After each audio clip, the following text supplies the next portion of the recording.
25th Hour Radio Show. You're tuned into the 25th Hour Radio Show. I'm your host, Rob Fairless. On behalf of my co-host, Randy Ashby, we would like to welcome you to today's program. Today on the show, we have author Maureen Hughes, who's written a very popular book, Sins of the South, here in Southern Illinois. Maureen, welcome to the show. Good afternoon. And this is quite a pleasure to be here. Oh, well, it's our pleasure indeed. Tell us a little bit about yourself. When did you first realize you wanted to be a writer? I was probably 13 or 14, and I won a American Legion essay contest. I have always written little stories and stuff growing up through my childhood, and I actually intended to go into journalism in college, and I did. My freshman year, those were the courses I was taking. But between my freshman and sophomore year in high school, I was one of those lucky girls who got spotted to do modeling. And that was for the Marshall Field store in Chicago. Oh, wow. And, well, yeah, it was just about a year. But it was a lot of fun.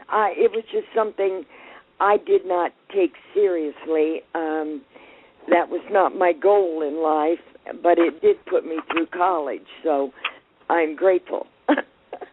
So writing has been your passion. Oh, yeah, much. Yeah. Well, let's go dig right into it. You got a book out right now called Sins of the South. It's about, I guess, mob involvement here in Southern Illinois in the early 1900s. Can you give us a little rundown about this book? Sure will. The influence I tried to project was how the social structure of the mob, well, I should really say mafia, infiltrated Southern Illinois and used the profits to build the Chicago crime family network. What most people don't realize is, had there not been this infiltration in Southern Illinois, it would have taken the Chicago crime family a lot longer to get established and become as powerful as they were. The East Coast crime families really had the nation in its grip, or certainly over west to the Mississippi. And they, too, were using Southern Illinois as a means to launder money, to get rid of hijacked furs and other contraband. Okay. Now, in particular, in this book, you talk about a couple clubs. You talk about the Winchester Club, and you also talk about the Casino Club. Could you start off with the Winchester Club in Cairo, the involvement? The Winchester Club was built by Lester Winchester. Now, he grew up being called Shot Winchester, and this was a lifelong goal of Mr. Winchester's, was to have a classy nightclub. But Shot had a rough start.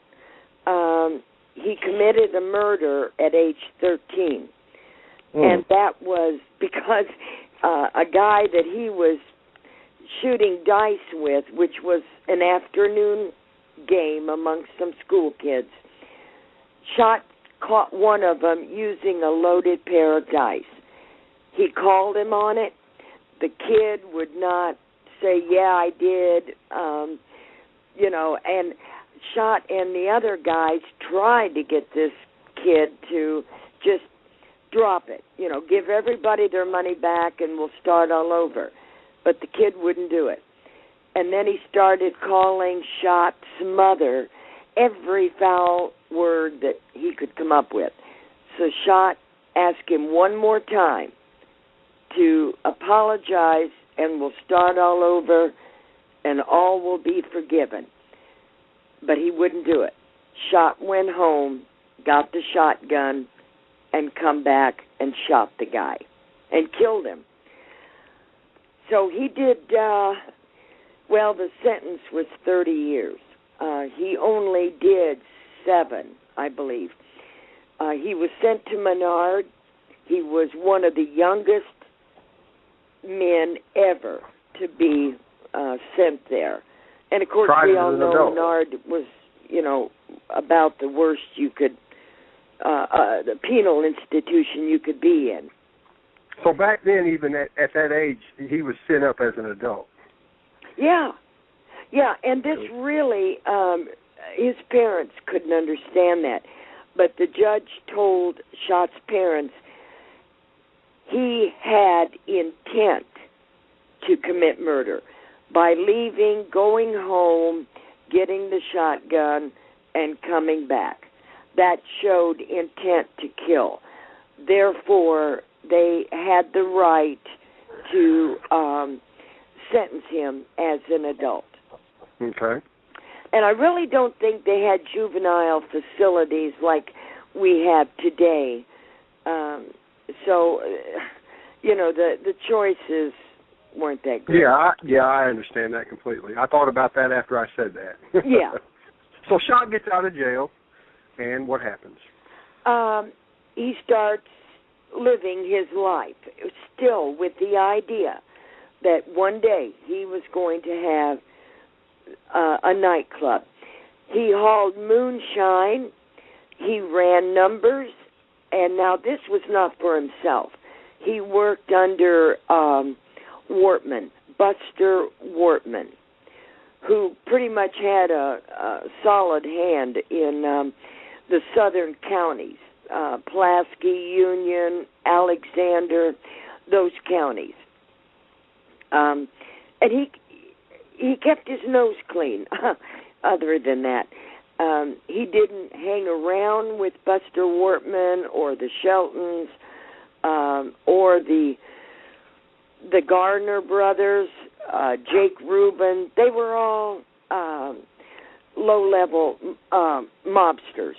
Well, Buster Wortman wasn't, but anyway, he worked for them, and the reason he did, again, was to make money to eventually realize this dream. Randy, you got something to say to Maureen?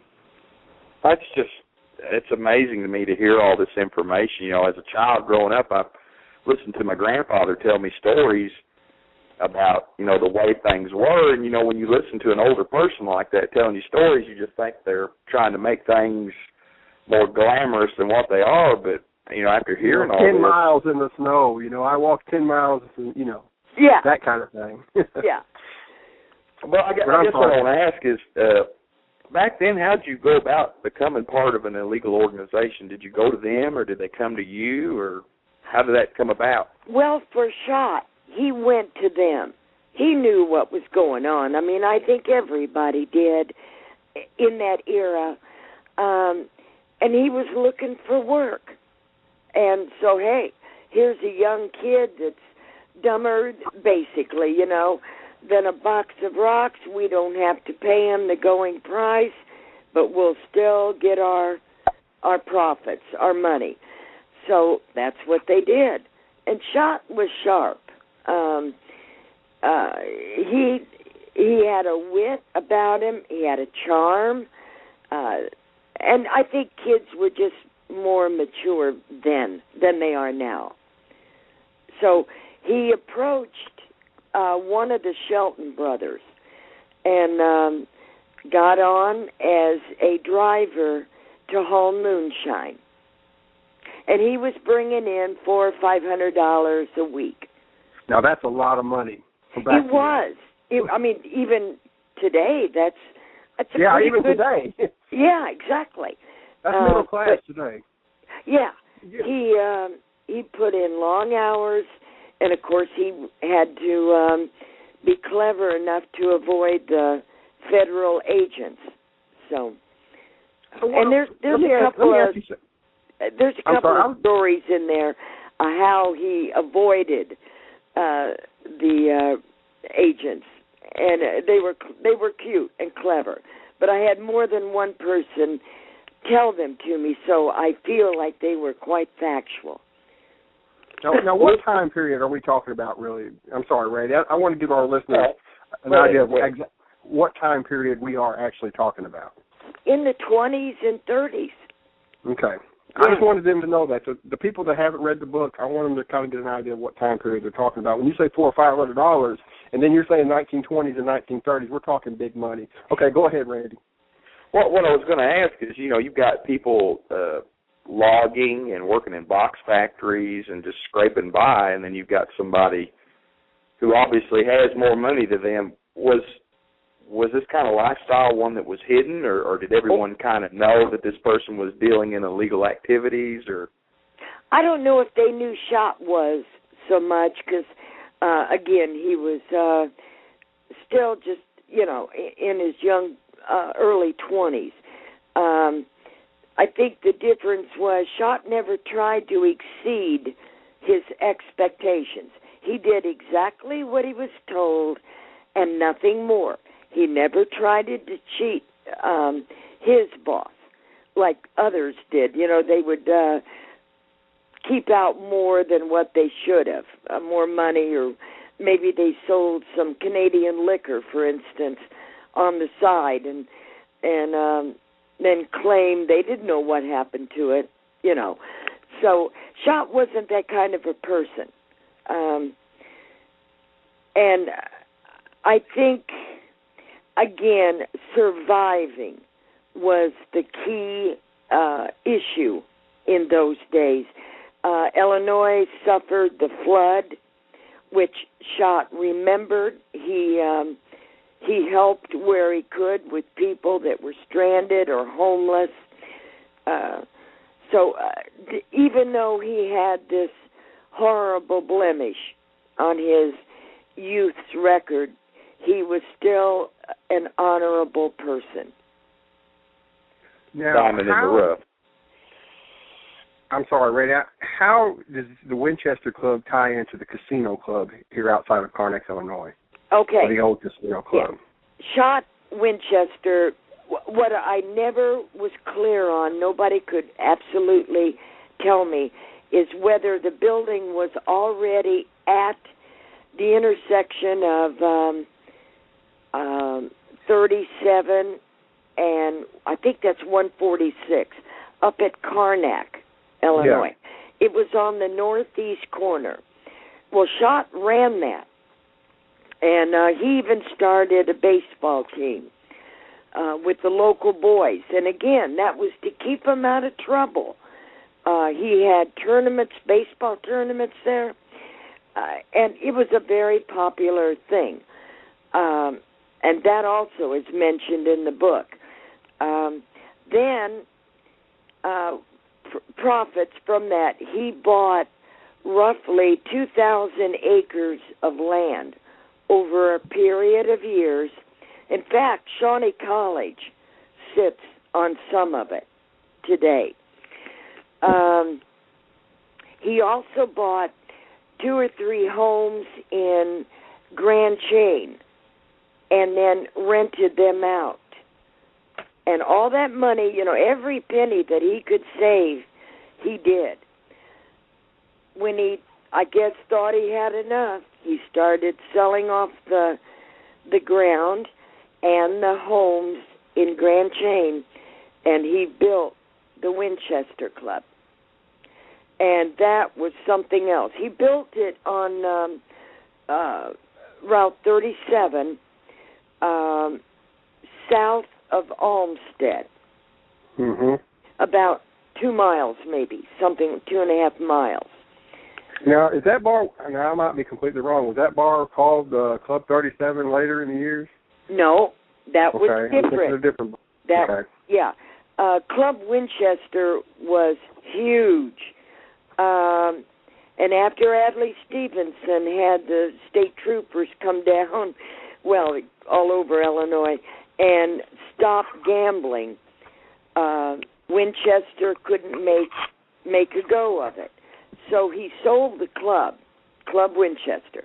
And on the same piece of property, just a little bit north, he built Club 37. But that was nothing like Club Winchester.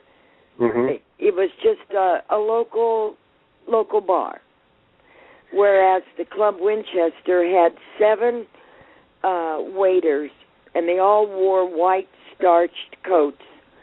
The place was extremely swanky. Louis Armstrong played there. Perry Como sang there. Ted Weems Orchestra.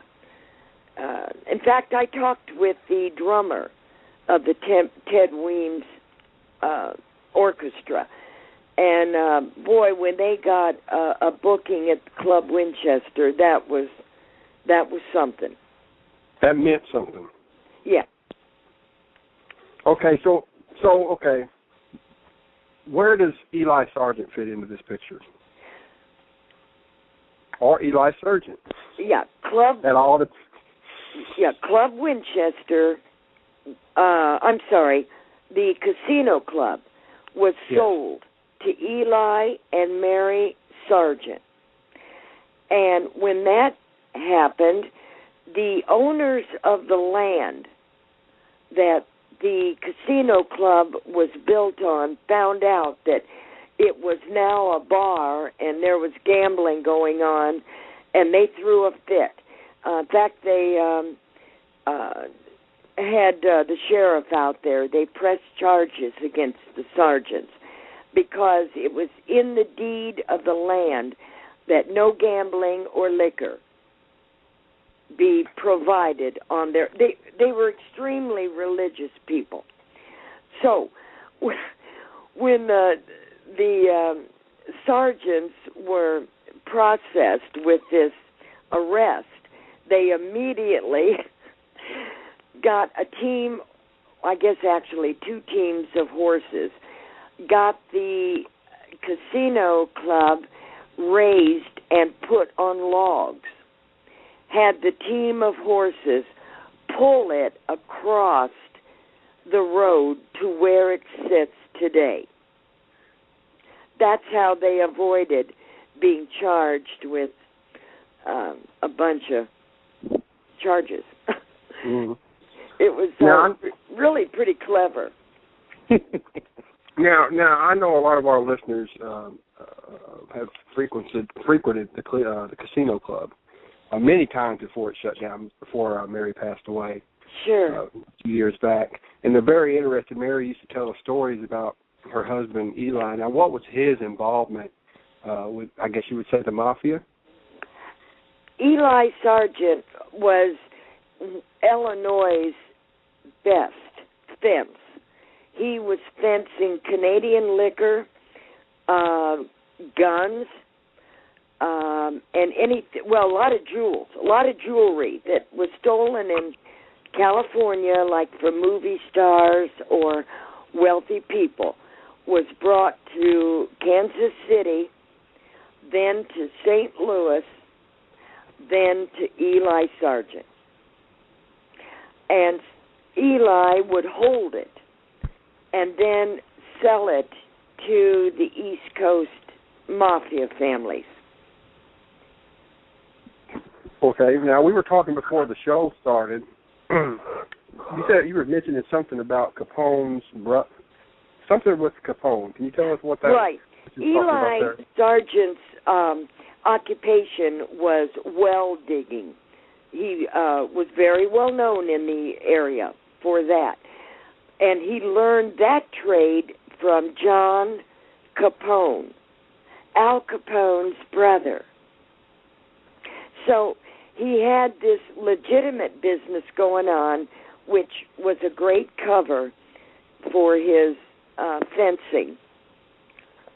And you say Eli was the man when it comes to fencing stuff from across the United States and Illinois.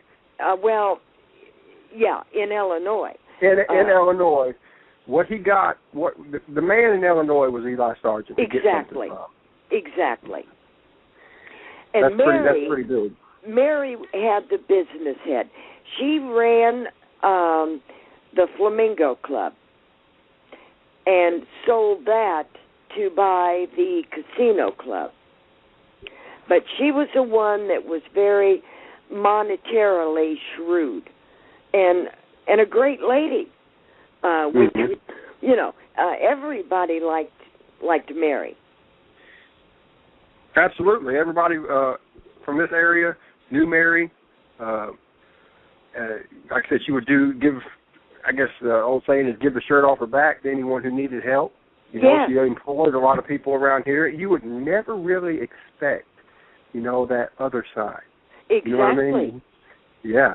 So that's in her type of business. She's very good at what she did. Yes, she was. Yeah. Yeah.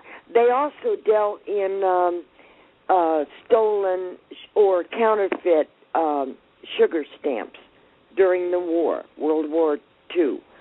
Now, what is that? What is that exactly? Well, they were stamps because there was sugar was rationed, and families, of course, needed some sugar, and they would have either stolen stamps, a card with so many stamps on it, like remember the old S&H green stamps? Mm-hmm. No. Mm-hmm. Okay. Well, it would have been similar to that. And maybe a family would get 7 stamps for a month. And every time they went to the store, they could get a certain amount of sugar for one of those stamps. Well, if they needed more sugar, especially the moonshiners, they would go to Mary. And what they didn't know was that many of Mary's sugar stamp cards were counterfeit. And of course, the whole thing was so well planned out. They were masters at it. They were. And then another thing that she used was nylon stockings. She had a supply of those because that couldn't be purchased during the war. And if cops or federal agents were snooping around and suspecting that they maybe had stolen goods, well, she would offer a box of nylon stockings to the federal agent for his wife or girlfriend or whatever. So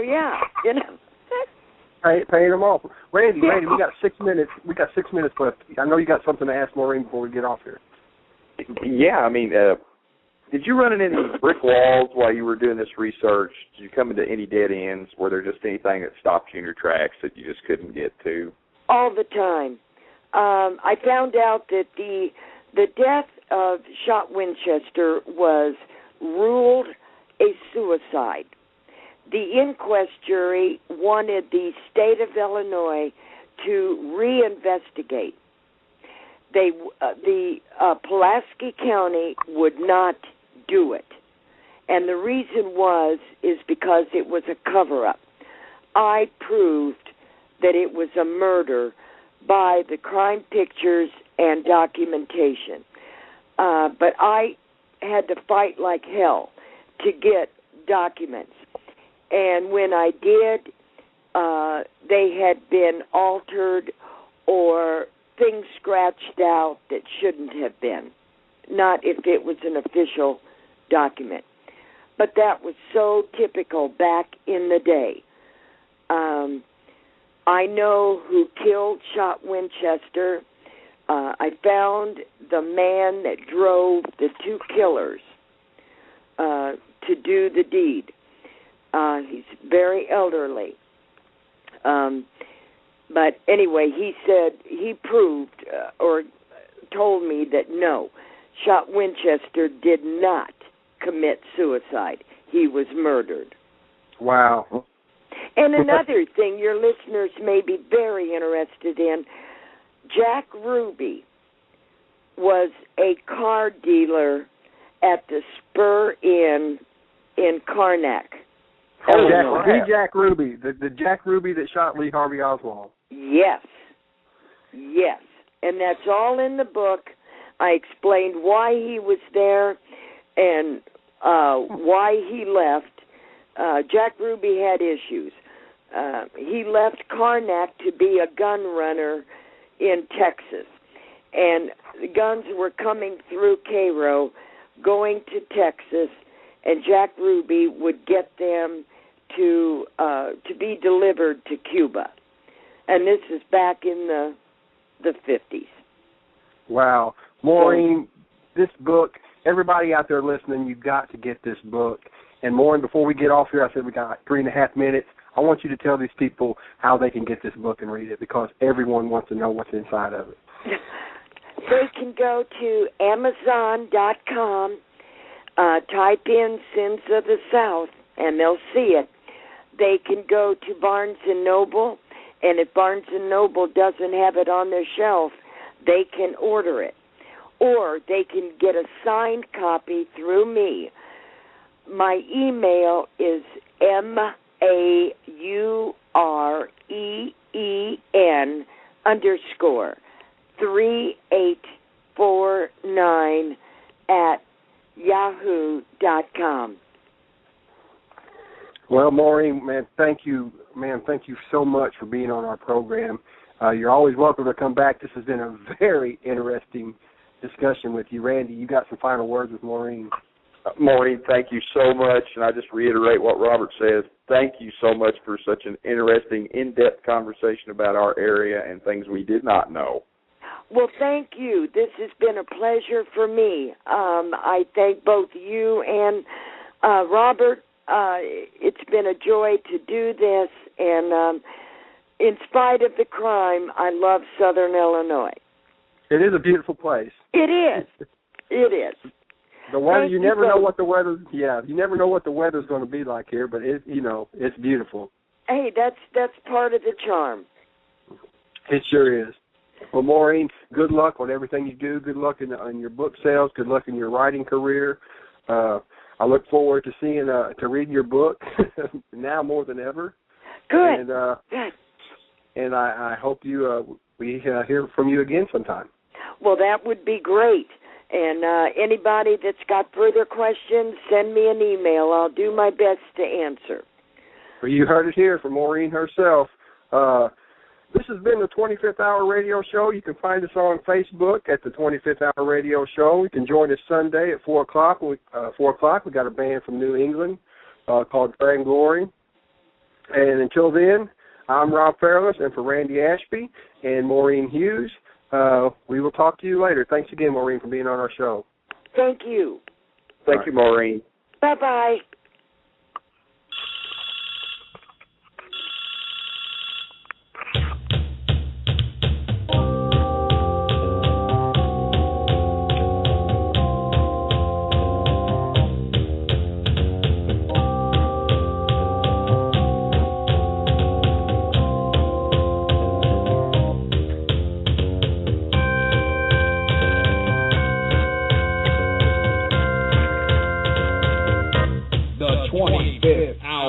Radio Show.